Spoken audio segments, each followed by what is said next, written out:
अब हम एक और क्वेश्चन यहाँ पे डिस्कस कर रहे हैं इनपुट आउटपुट इंस्ट्रक्शंस के ऊपर ही। हमारा क्वेश्चन है मेन फंक्शन के अंदर तीन वेरिएबल्स यहाँ पर हमने डिक्लेयर करे हैं इंटीजर टाइप के ए बी सी, और उसके बाद हमने उन तीनों को वैल्यूज दी हैं 10, 20, 30। उसके बाद हमने उन तीनों को सिंपली प्रिंट करा दिया है। सो हमारा यहाँ पर आंसर क्या होगा? तो ये काफी सिंपल होना चाहिए। A option compile time error, B option 10, 20, 30, C garbage value and D is 10, 30, 20।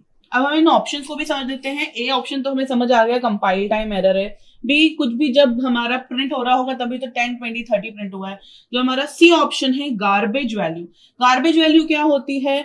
जो वैल्यू हमारे हम सोच नहीं सकते हैं कि वो वैल्यू यहाँ पर प्रिंट हो गई होगी। हमारा जो डिजायर्ड आउटपुट था वो प्रिंट नहीं होकर उसके अलावा कुछ भी वैल्यू प्रिंट हो गई है, तो दैट इज गार्बेज वैल्यू। ये अभी के लिए हम समझ सकते हैं, बट इसका अगर हम डिटेल में समझते हैं तो डिटेल में फॉर एग्जांपल मैं प्रिंट कराते टाइम ए को प्रिंट करा रही हूं यहाँ पे प्रिंट एफ,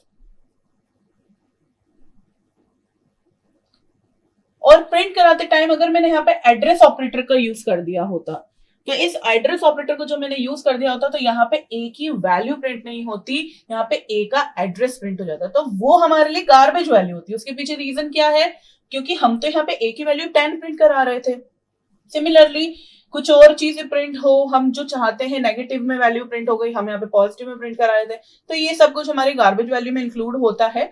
सो ये हमारे ऑप्शंस है। अब हमारा जो इसका आंसर होगा उस पर हम आते हैं। हमारा जो यहाँ पे a equals to 20, 10, b equals to 20 और c इक्वल्स टू 30 है, इस तरीके से इनिशियलाइज करना अलाउड है हमारे प्रोग्राम में। फिर उसके बाद प्रिंटफ लिखा है। सो प्रिंटफ पढ़ते से ही जो बच्चे बहुत जल्दबाजी में आंसर देते होंगे वो फटाक से बोल देंगे बी ऑप्शन आंसर है, 10, 20, 30, क्योंकि उनने प्रिंटफ में ये सोच लिया होगा कि ए बी सी लिखा होगा।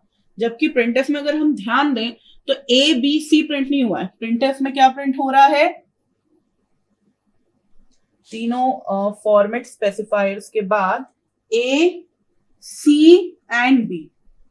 That means first format specifier A को प्रिंट करा रहा है, सेकेंड फॉर्मेट स्पेसिफायर सी को प्रिंट करा रहा है, and third format specifier B को प्रिंट करा रहा है। तो हमारा सही ऑप्शन क्या प्रिंट होगा? हमारी जो कंसोल होगी उस पर 10, 30 एंड 20।